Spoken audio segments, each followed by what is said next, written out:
No, we're online. Hi everyone, I'm Benjamin from Reporters Without Borders and welcome to our first question and answer session.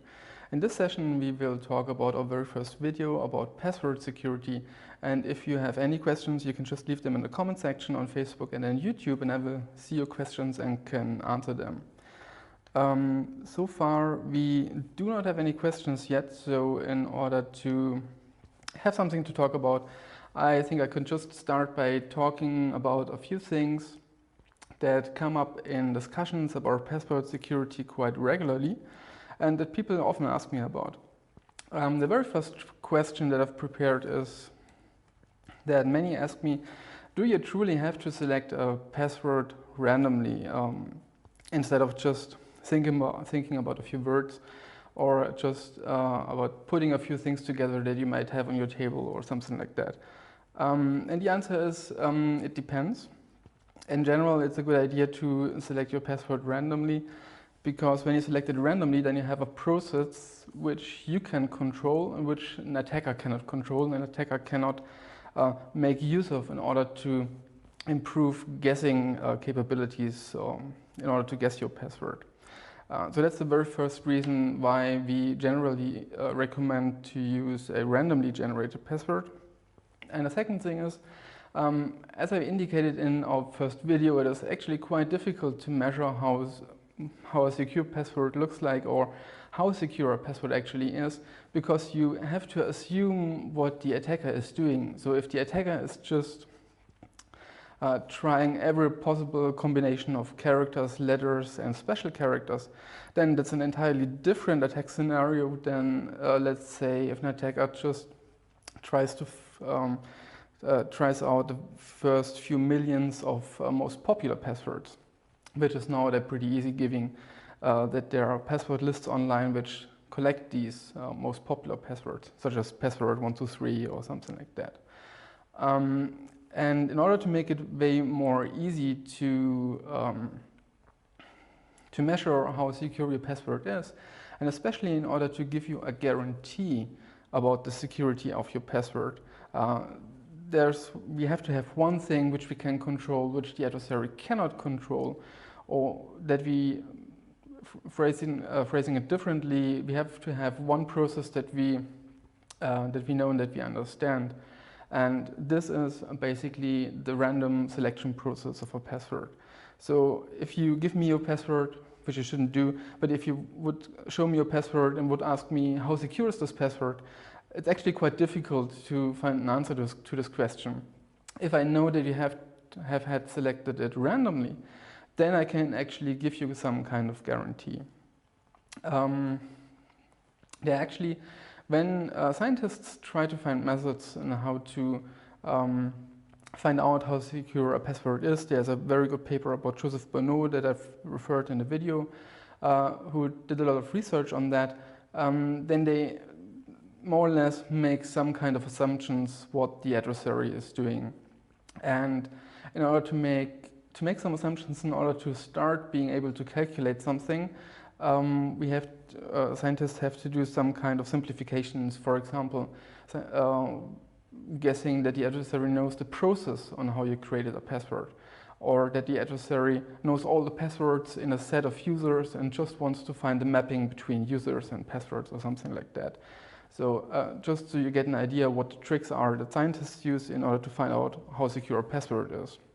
But if you select it randomly in the first place, then it is actually quite easy, because then you can use mathematical, statistical definitions to measure password security. And this could probably also be one objection that some people have. If you look at the website, what we write about password security, we use terms such as entropy or something like that, or the number of bits that a password has, in order to guess or in order to measure the security of a password. And this is actually only plausible and only correct if you selected a password randomly in the first place. It will not be correct if you selected a password by yourself, not using some random process. So that's the very first question, and I think it's the most often question that I have to answer, and the most difficult thing to explain to people, that it's actually a good thing to select it at random in the first place, and because the passwords don't look that nice in the end, and people just don't want to remember randomly selected password. That's also the reason why we, at least for now, generally recommend to use passphrases instead, because these passphrases can be randomly selected, can be read aloud, can be spoken, and are way more easy to remember than a randomly selected password. So that's one of the very first things that I wanted to talk to you about. We still do not have any questions, so while we're still waiting, I can get to the next question. While we were talking about selecting a password or passphrase at random, in the video I suggested that you should use something as a dice for a random process to generate a passphrase or to generate a random number, which you can use to look up the word in a word list and then can put your passphrase together. One of the questions that people ask me, why should I use a dice? Why couldn't I use something different? And there are actually, I think you could say that there are 2 or 3 answers to this question. The first answer is that a dice is a random process, which is kind of very well understood. We know that dices are, if you use them correctly, and they're not that difficult to use correctly, then they appear to be random or are random enough. If you look at a computer, it's way more difficult. If you go into the details how computers try to generate random numbers, and I wouldn't suggest that you do that, but if you go into the theoretical details, it is actually quite difficult to understand what are these random processes that computers use to generate passwords, to generate random numbers, etc. So it's way more difficult and it's way more involved as a process in total, and it's way more difficult to understand if everything is working correctly. And in fact, I think it was about 3 or 4 years ago that there was an incident where a lot of computers, when you have these computers, small computers, and you power them up for the first time, they use randomness to generate cryptographic keys. And it happened that the process how they generated random numbers was kind of well understood, but it wasn't that well implemented. And this had the effect that all of these computers more or less not generated exactly the same random number, but there was a high likelihood that many of them generated the same random numbers from the beginning, and this resulted in a lot of these devices having the same cryptographic keys. And we haven't had a video about encryption yet, but I can tell you that if someone else has your encryption key, then that's usually a bad thing if you don't want them to have the encryption key, because sometimes the encryption key is also, or can also be used as a decryption key. So that's a bad thing. So it is way more difficult to do this using a computer than it is just using a physical process such as a dice. So that's the first recommendation, why you should use a dice. The second one is that your computer could, or maybe could be compromised. So maybe you don't trust the random numbers generated by your computer. That's kind of a far stretch, because you trust your computer in a way that you enter your password in your computer. So there has to be some kind of trust that you're having to this computer. So why not trust using the random process? And that's the third reason. What happens in practice if I tell people to select a random password which only has digits between 1 and 6 and 5 of these digits, then it's actually quite difficult to find easily a computer program on your computer already that can do this kind of thing.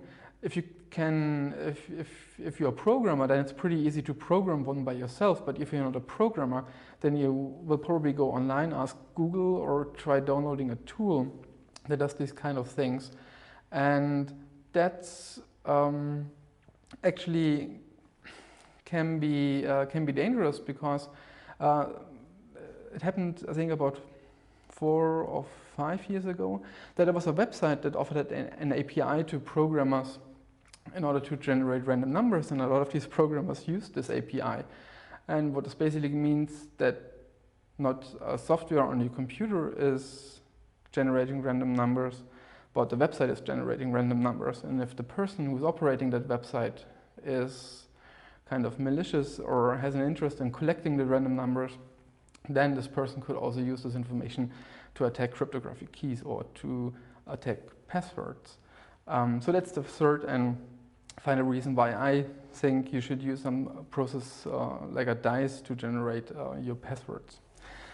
We have our first question. The first question from Facebook: on Apple devices, there is an opportunity to get passwords created randomly and save them in cloud. I think for these Apple devices, and I use an Apple device myself, the process how Apple implemented the password generation, I haven't looked into the process in detail by myself, to be honest, but I actually believe that Apple is doing that kind of correctly.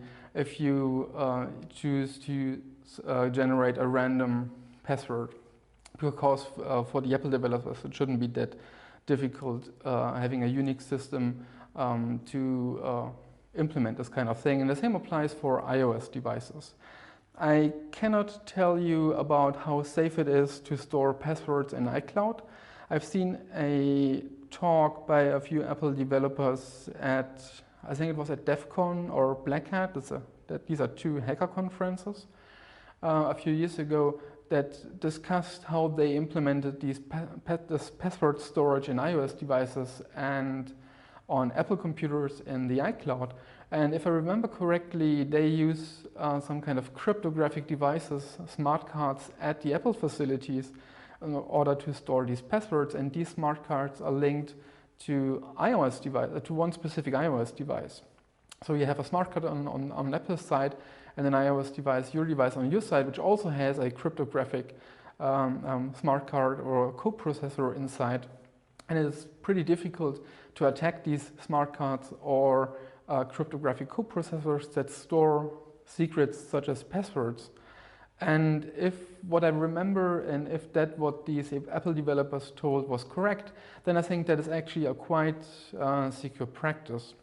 But to be honest, I don't know at which iPhone generation or iPad generation Apple did introduce this kind of mechanism. And I also don't know about all the details, how they work, because I've just seen the talk. So you can read it up. Maybe you find recommendations by people who looked at it in detail, how this works. I can do a little bit of research on my own and try to update our website and try to answer the question there again. But for now, the password generation should be secure. The passphrase generation is non-existent as far as I know, so you cannot use the keychain app, or I don't have an iPhone, so I don't know about the iPhone, but I don't think you can use them to generate passphrases if you prefer to use a passphrase instead of a password. For the iCloud storage, I might think it is very secure, but to be honest, I need to get back to you and I'll put it on our website if I can find out, if I can give a recommendation. I hope this did answer your question.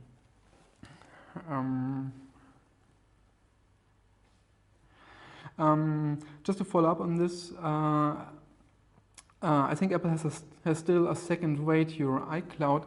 If I understand your answer correctly, then you suggest that people at Apple have access to what's stored in your iCloud, and that may be true for the general iCloud. If that's what has been presented at this hacker conference is true, then even Apple developers do not have access, or Apple personnel do not have access to the stuff that is stored inside your specially encrypted container, which contains your passwords. There's a difference in how Apple claimed to store passwords compared to how they store general files that you have in your iCloud. But that's the part where I need to get back to you in order to make sure that I'm telling the right thing.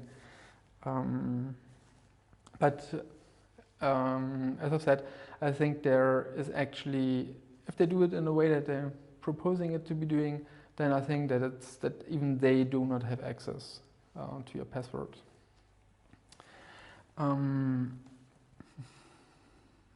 So for the second question, for non-important services, that could be an easy way to have secure passwords.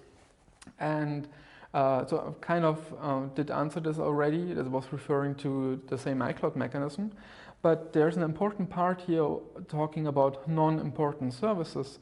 And what we didn't talk about in our first video, and what's actually quite interesting, is that we didn't even think about how valuable specific accounts of yours are. Maybe you have an account at YouTube or at Facebook that is very valuable because if someone compromises that account, there's a high risk that you get some damage from it.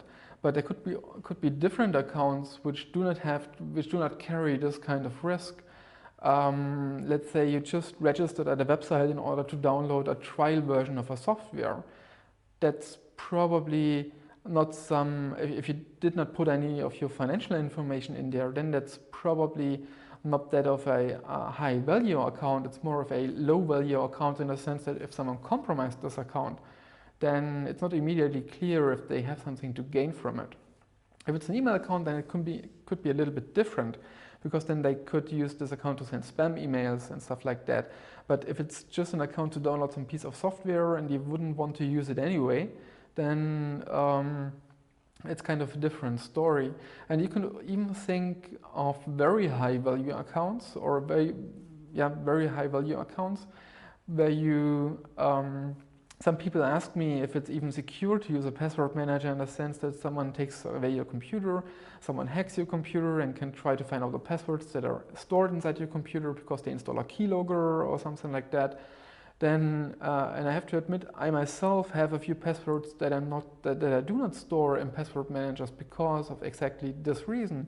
Why I think these are very long and very secure passwords, but they are also very, very high value and very high risk accounts. And if someone compromised these accounts, that would entail a lot of damage.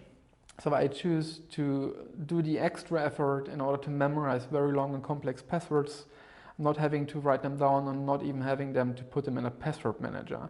So I cannot imagine what your threat model, we didn't talk about threat modeling yet, but I do not know how your actual threats look like, so I cannot give a general recommendation. I think the idea, or a good idea to have in mind, is that there is a different value associated with each of these accounts that you have. And it's not so easy to find out what the value of each specific account is, but it can help you set up policies for your own, how you treat the passwords for your account, or if you need additional or further protection for these accounts, such as, for example, two-factor authentication, which will be the topic of our next video, and there I think we will go a little bit more into detail about what I just called threat modeling, looking at the threats that you're actually facing and what attackers can do or will do to try to attack you. So I think it wasn't actually an answer to your question, but I hope it was still valuable to you.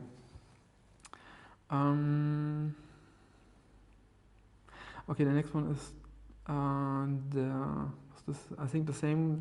The third question that I have, I think, is basically the same as the first question. Yeah, for non-important services. One question is from YouTube: is there a password manager that I can recommend, and if so, why? That's actually quite difficult. I try not to give any recommendations about specific software tools. The reason is, to be honest, simply because I haven't looked into all password managers in this detail that I would have to do it in order to give a general recommendation. What I can tell you, and one of the reasons why I did choose to use KeePassXC in our first video, is that it it is a software that is out there for a longer time.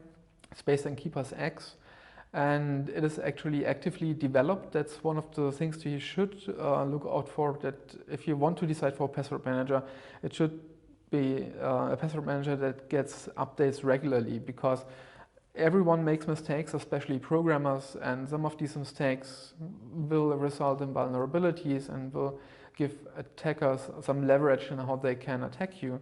So it's important that every piece of software, and especially a password manager, is actively developed and that security bugs are fixed quickly. So it should be actively developed. That's the first thing. The second thing that you should look out for is, has someone else outside from those developers have had a look at the software in detail and decided that it is actually, that they didn't find any big problems with it. And that's what's called a security audit or software audit. There are a few notable firms or companies that do these kind of audits. One that I just know on the top of my head is Cure 53, I think it's called, and they usually do good work. And if there are very big problems, it seems so that they tend to find them. So that's the second thing that I would recommend if you decide to choose a password manager. Have a look at those at the website. Have a look at if they have some documentation on their product, if it's open source, if it's actively developed, and if someone else had a look at the software and decided that they didn't find that many problems with it. The third thing that I just mentioned, is it open source? This can be kind of a philosophical debate if open source software versus closed source software is a benefit or not. I tend to think that open source software is a good thing, because then many people can actually look at the software and can find problems with it, even if there is no security audit firm which did have a close look at the software. And the second thing, and that I think is actually more interesting, if it's way more difficult to force an open source community to introduce backdoors or something like that in a piece of software without anyone noticing. So that's also one of the reasons why I tend to agree that open source is a good thing for security related software. And another thing that I'd like to mention, many companies out there develop products that claim to give you some security in some way, and they actually I wouldn't say that they have no idea what they're doing, but sometimes they make high claims and you cannot look at the software by yourself, how it's implemented, and you cannot verify that it's actually true what they're claiming. And that's also the part where open source software or transparency in the forms of documentation, how is the company implementing things, can come into play. So if you look at a website and they do not give you any kind of technical documentation, or they do not tell you anything about how their product works, then this would more or less be a negative point for your decision. So, I'm sorry that I couldn't answer this question as you hoped, but I still hope that I could give you some good information on it. And a follow-up question on that, you would like to try KeePass. If I could recommend a step-by-step guide, I don't know one as of right now, but I can try to find a good step-by-step guide online, and I will link them on our website. So if you check out our website in a few days, then I will, if I find one, then I will put a link there. If it doesn't appear in a few days, then just write us an email at helpdesk at, you find our email address at the website. Then I can send you the link directly. If I can't find one, then, but I'm quite sure there should be one. For KeePass, I actually don't know the user interface of KeePass, but I hope it's more or less the same or not that difficult compared to the KeePass XE that I showed you in the video. So let's see.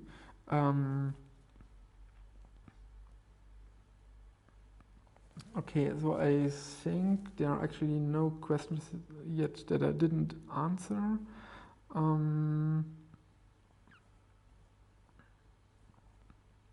Yes, so there's no question that I didn't answer yet, but we still have, it's 26, so we still have half an hour left. I will just continue until we get new questions. I will just continue telling you a few things a few questions that I've already prepared or that I've get asked a lot. One of the things, and that is actually quite important, and it has actually quite some debate about that, is about password policies. And the question is, should I change passwords regularly or not? And I don't know how it is for your company or for your organization, but some organizations do have a mandatory password change policy once per month, or every 2 or every 3 months. And some companies don't have this kind of policy. There's actually a good article or a lot of good articles about that discuss this kind of policy and if it's a good idea or it's a bad idea. The general consensus as of now is that requiring frequent password change is a bad idea from the policy point of view. So if you force your users to select or to choose a new or an entirely new password every month, then the result will be that users will tend to choose passwords that are related and tend to choose passwords that are easier to crack, because then these passwords are also easier to remember. So one of the consequences are that passwords actually get weaker by requiring frequent change. And so that's one of the reasons why we in general do not recommend to change passwords regularly. If you think about why you should change passwords regular, if you look back on the origins of this password policy, then the problem is if you should change your password if someone else knows your password or if someone else knows parts of your password. So if you, let's say, if you have permanently someone watching over your shoulder while you enter your password, then it's probably a good idea to change this password regularly. But if you have no one watching you and you know that your password was not compromised by accident or that it appeared in a password leak, then there's actually no good reason to change the password. Back then, or in the early days of computing, the password change policy origined from you having a mainframe and you have people using this mainframe and they can get hands on the password database, and they just did a rough calculation, or the administrators did a rough calculation how long it would take to brute force all the passwords, and they figured it would take something like 6 months, and then something like 1 month should be a good start to change the password, because then there's enough buffer for someone before someone finds the password. And over time it kind of got into all these password policies, and the true reason why we have these policies actually kind of got lost or kind of got forgotten, and so no one questioned this conventional wisdom.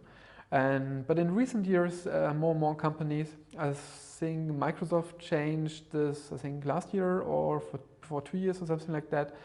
They said that it basically doesn't have a good effect if you force users to change passwords regularly, so they just dropped this requirement.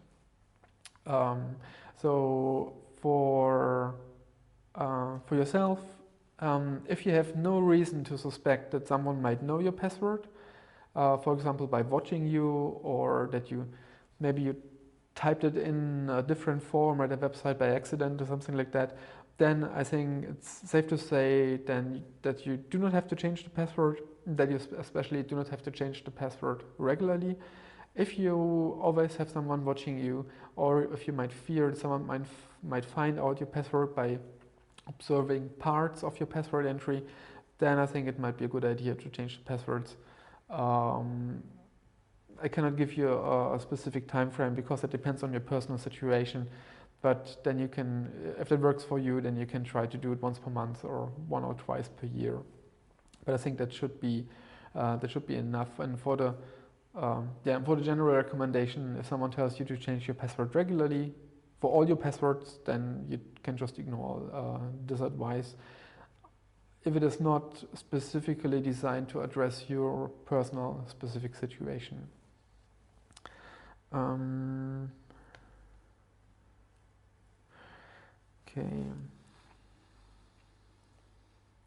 So we do not have new questions, so I can just continue talking to you about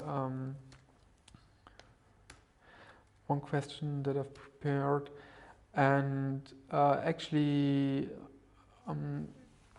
with respect to passphrases, so if you decided to select a passphrase, one question would be, that's one question that I've quickly answered in the video, should you include spaces in your passphrase or shouldn't you include spaces in your passphrase? And a follow-up question on that would be if you should use lower and uppercase letters in your passphrase and should mix them in some kind of way. So there's a question that I actually got asked, I think, last week by a person.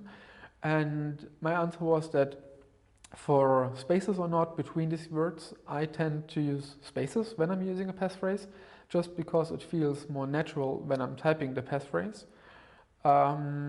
If you do not have any personal preference in that is the same for you, then I would say you can just think about what an attacker would have to do in order to find out your passphrase. If the attacker knows that you might include spaces or you might not include spaces, then the attacker would test every passphrase 2 times, one without the spaces and one with the spaces. So if the attacker needs, let's say, 40 years to crack your password or 400 years, then it would take them 800 years. So it's not that much of a difference if you think about these large time frames.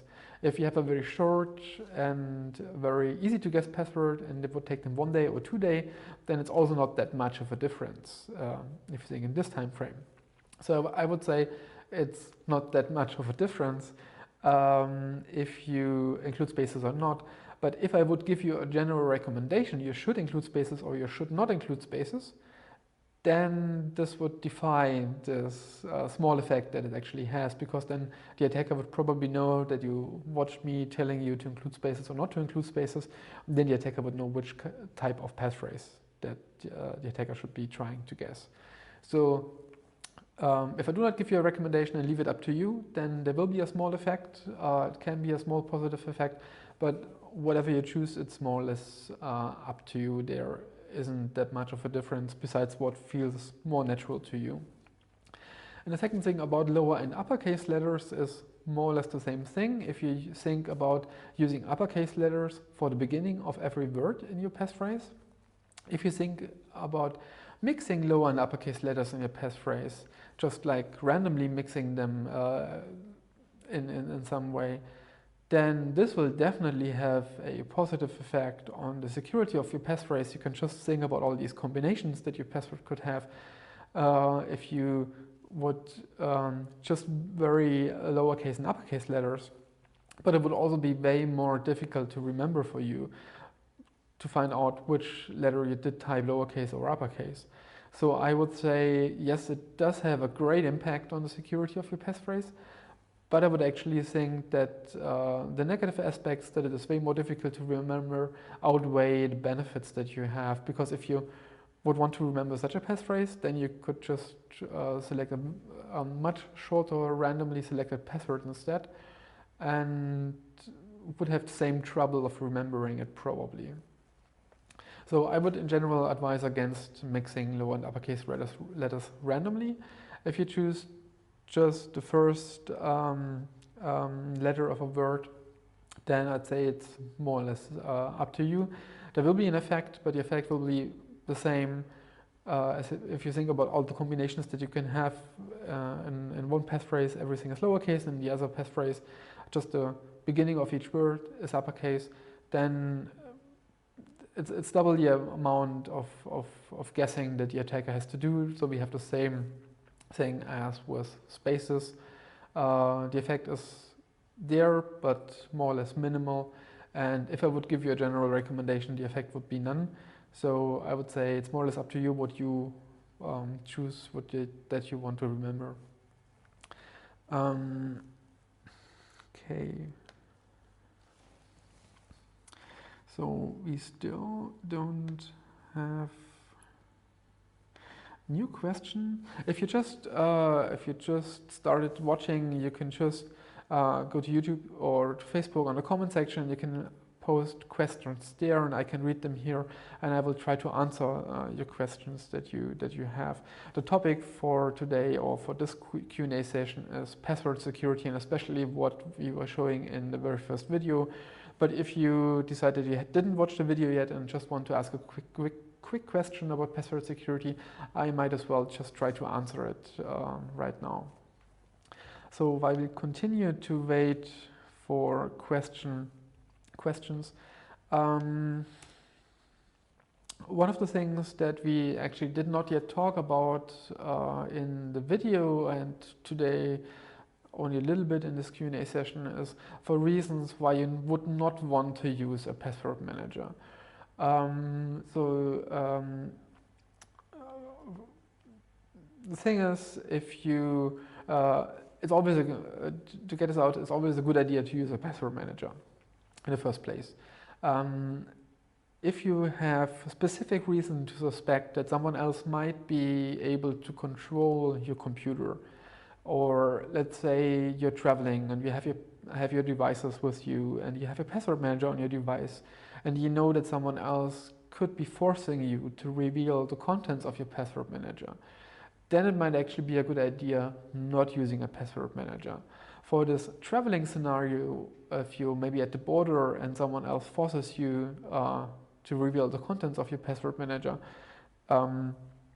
then some password managers actually have a specific traveling mode for this kind of scenario, where you select only the passwords that you actually need for your travels right now, and everything else will be deleted. So that might be one of the things that you could look into. If you fear that your computer might get hacked and someone else might be trying to copy the passwords from your password manager while you did enter your password, then it's a little bit more difficult to argue when it is a good idea or a bad idea to use a password manager. If let's say you have your password manager open and the database is decrypted, so every password can be read by a software that's on your computer, which is able to control this password manager process. Think about malware, which could probably do this. Then you have this this window of exposure where you have your password manager database encrypted, where the malware is able to steal your passwords and just delete itself, so that you do not even notice that the malware has been there. This would be a very specifically a very specific attack, which would probably be very specific to you or very targeted to you. So if you might fear that someone might be doing this, and now we're talking about intelligence agencies and people who are actually, it's a way more involved attack, so you do have to have way more technical expertise. Then there might be a good reason to not use the password manager on the computer that you're actively using on the internet, but you could probably be using a computer that is not connected on the internet, or maybe a phone that is not connected to the internet, or something like that.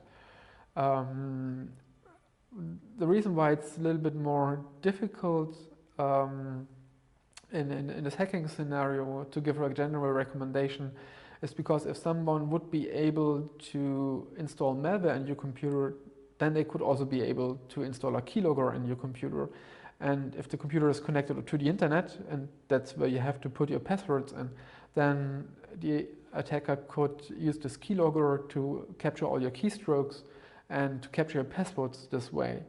And there's actually no good mechanism that I'm aware of that is able to prevent this kind of thing, besides two-factor authentication, but we haven't talked about that yet. So it's actually more or less a little bit difficult to give a general recommendation. That's why my suggestion would be, in general, use a password manager. And if you fear that you might need more security, or that your attackers will hack your computer and target you personally, specifically, then it might be a good idea to have a more sophisticated threat modeling and to have someone to talk to that can specifically give advice to your personal situation, which is something that we cannot give in this live Q&A or in the videos that we will be doing. Yeah, so that might be reasons why you should not use a password manager. We got another question. I would like to use KeePass on my laptop in using Windows 10 and on my phone, Android 9. Is there a particular setup which you would suggest? As far as I know, so I might need to get back to you on that. As far as I know, KeePass or KeePass XE or the derivates do not support syncing of password databases, but I'm not entirely sure about that. There are a few, and especially commercial password managers out there, which will give you the options of syncing your password databases over multiple devices. But I haven't looked into which password manager, which specific product allows this kind of service. And I especially haven't looked into how secure this syncing service is. You can imagine that if you want to have passwords on one computer and you want to put it on another computer, and that should happen in the background kind of automatically, then they will probably have to be sent over a network and in the most extreme case over the internet. And if these passwords are sent over the internet, then you will have to look into close detail how this is actually done and if it's actually a secure process. And it is not that easy to develop such a secure process that is also at the same time easy to use. We haven't talked about messaging apps, but if you maybe you have used the Signal app, and if you use the Signal app and you have it on your computer and you have it on your phone, then you have to take a photo of a QR code, and in order to pair these devices. So that could be an indication if a password manager uses a process like this, that could be an indication that the mechanism is secure. But as I said, I cannot give you any specific product advice, or can you give specific advice on how KeePass works for the setup. But I will get back to you on that and put an answer to this question on the link on our password security website.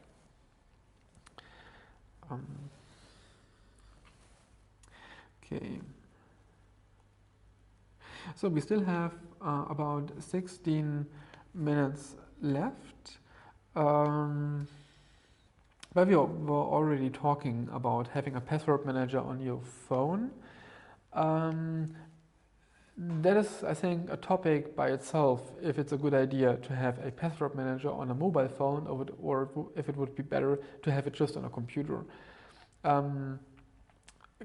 Kind of depends on the phone that you have, and on how recent the software on your phone is. One problem that we actually have right now is that, at least for Android devices, it is still so that most of the Android devices out there are outdated and do not receive recent security updates quick enough. So if you have a password manager on this kind of phone and you have a phone that does not get security updates quite regularly, then I think it might be, if someone is targeting you and is trying to hack your phone, I think it might be kind of dangerous to have a password manager on your phone. There are a few Android devices which get security updates quite regularly, but you do have to check at your at the website of your phone manufacturer what they tell you about security updates and how recent they are. And Google actually realized that this is a problem a few years ago and started a program where they try to give security updates to these devices more quickly and more directly, that it doesn't have to get through all this manufacturing process through the manufacturer of your mobile phone. So that might be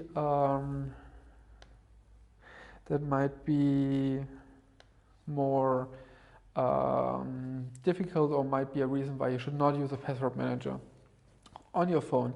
And the second reason, and that is actually something that we will be talking about in our next video when we talk about two-factor authentication, is if you want to use two-factor authentication and you decide to use something on your phone as second factor, which is kind of an additional thing in addition to your password, which would make the login to your account more secure, then if you have a password manager and the second factor thing on the same device, then it's basically not a second factor, because then it's still everyone who owns the device or is in possession of the device could have access to both factors.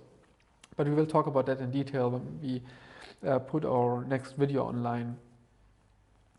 So so my recommendation would be, if you fear or if you know that your phone does not get recent security updates, then it is a good idea maybe not using a password manager on your phone, or be very careful when using it and when using the phone to browse the internet.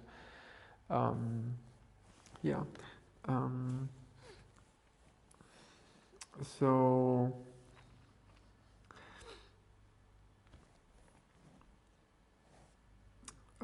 we have one new question. A friend of mine suggested the online password manager LastPass due to its high usability. Do you have an opinion on online password managers in general, or LastPass in particular? Actually, I did have a look into not into LastPass, to be honest. I did have a look at, I think, 1Password. But again, I cannot give you any specific recommendation on software tools. I do not want to do any advertising, especially on commercial tools.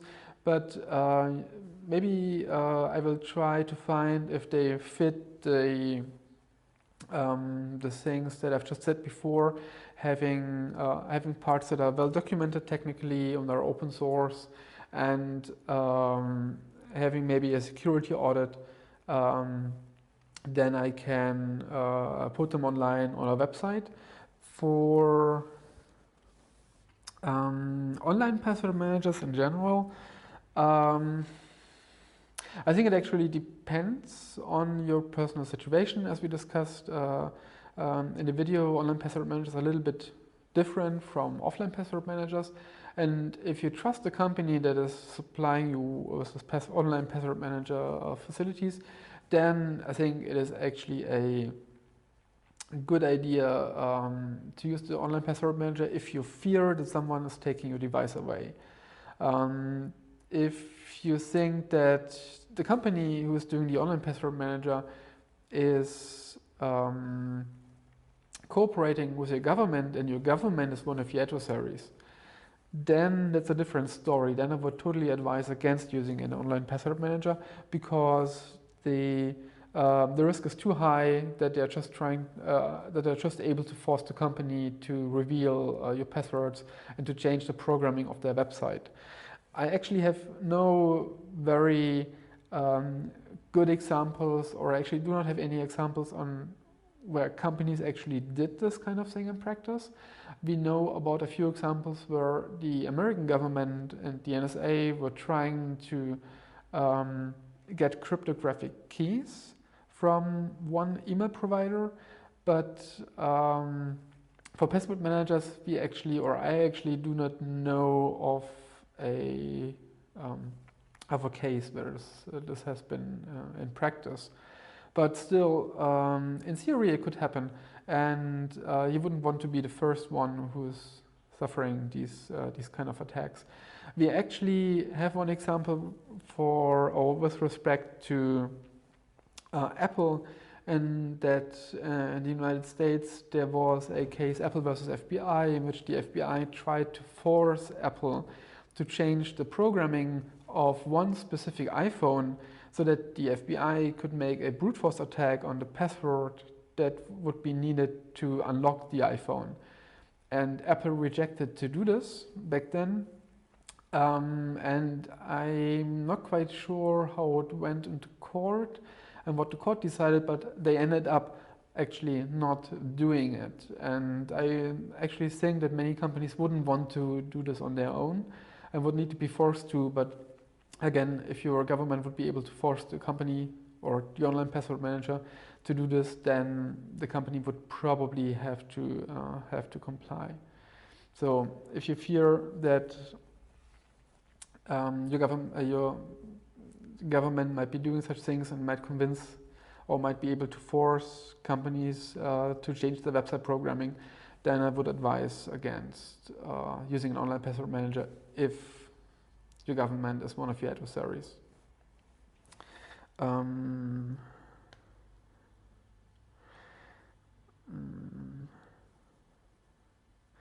Okay, so we do not have more questions on the topic for today, but I have two things that I might be talking about for the last 8 minutes that we have. The first thing is kind of related to having a password manager on a mobile phone or having an online password manager, and that is some web browsers also offer you the opportunity to store passwords in your web browser. And again, I can not give you a general recommendation of if you should use probably Chrome or Firefox or Edge, and if Edge supports storing of passwords. To do this, but I can give you a general advice that web browsers are very complex pieces of software, and they get more complex over time, and even as the years go by, they get even more complex. And these are also the pieces of software that are most exposed to attacks because you use them to go online. So I would think that it might actually be using only the password storage functionality of a web browser might actually be a dangerous thing. So would I in general not advise using it. I would also not advise against using it. Again, then I would have to look into the details on how this password management capabilities in web browsers is implemented. But my general recommendation would not be that you should use them, but my recommendation is to use a separate program to do these kind of things. Yeah, and the very last question,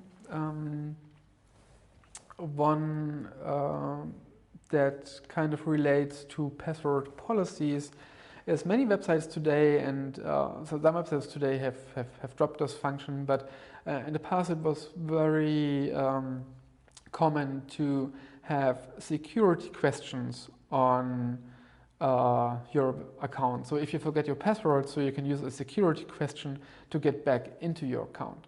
And my general recommendation is, if you have these security questions, just generate a random character string and put it in the box as answer for the security question.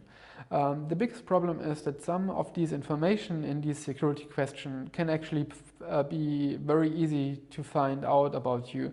And there has been a lot of cases about very prominent figures in the past that had someone else gotten access to their account just by guessing or by researching the answers to this security questions.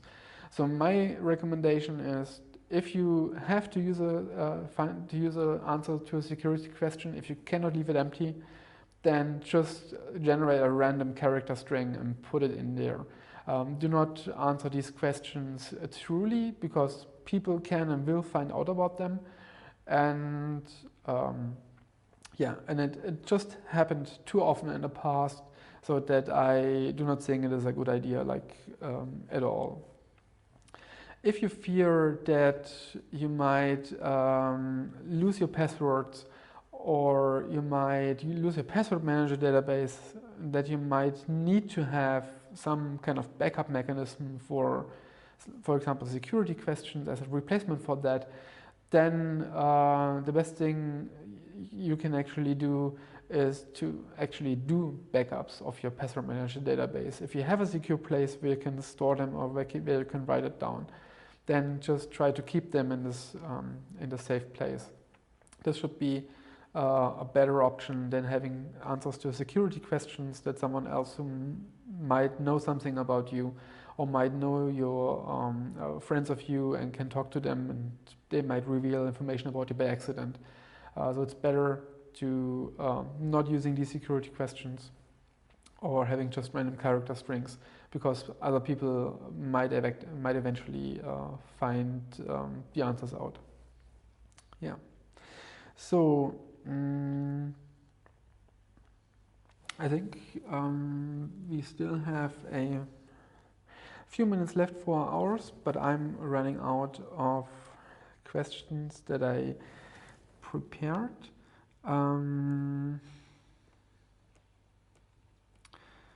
So let's wrap this up. What did we talk about in this Q&A session?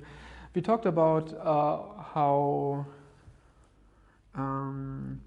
okay, there's one final question. Is there a website which you can recommend where I can get more information about digital security for journalists? And yes, of course, that's the helpdesk.rsf.org. That is our website, and we will put our videos on this website. We will link our videos on this website, and we have a small digital security guide for journalists, and the contents on our website will increase over the time. We will, for each video, include more detailed information and things that you can, so that you can look up.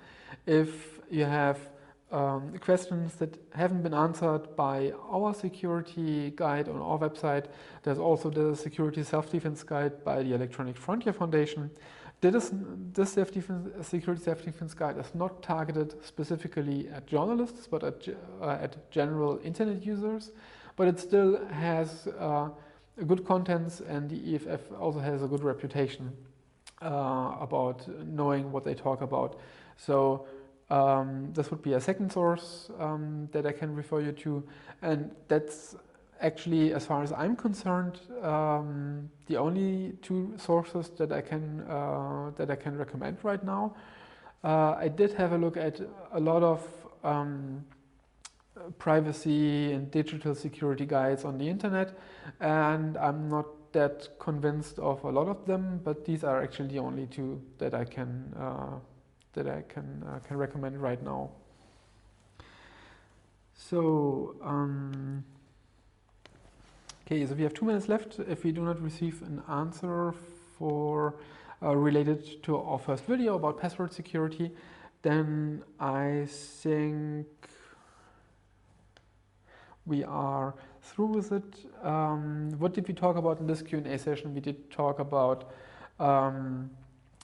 should you select passwords truly randomly and why you should select a dice. We did talk a little bit about the content of passphrases, lowercase, uppercase letters, and spaces. We did talk about password policies, changing them regularly, and not using security questions. We did talk about reasons not to use a password manager, especially hacking, if you might fear someone get access to your password manager. And we did talk about password managers in browsers, password managers in mobile phones, and in the very beginning we did talk about Apple and iOS devices, and that they have some kind of specific mechanism that they use, but that is something that I will need to do a little bit more research on and put on the website. Yeah, so okay, one final question, and that will be the very last question that that I'm answering. Where do you get to know information about new videos? You can check at our Helpdesk website. You can check at our YouTube channel of ohne Grenzen in Germany. And you can just subscribe to the newsletter on our website, helpdesk.rsf.org. And then you will receive updates when we have live Q&A sessions, and you will receive updates when we update the website, and when we do a big update, and when we will release new videos. So I think we have 5 p.m., so that's through for today. If you have any more questions, feel free to ask them using the contact button on a website. If you have suggestions for videos, you can use the contact button on a website as well. You can just write us an email. And so that's it for today. Have a nice day and goodbye.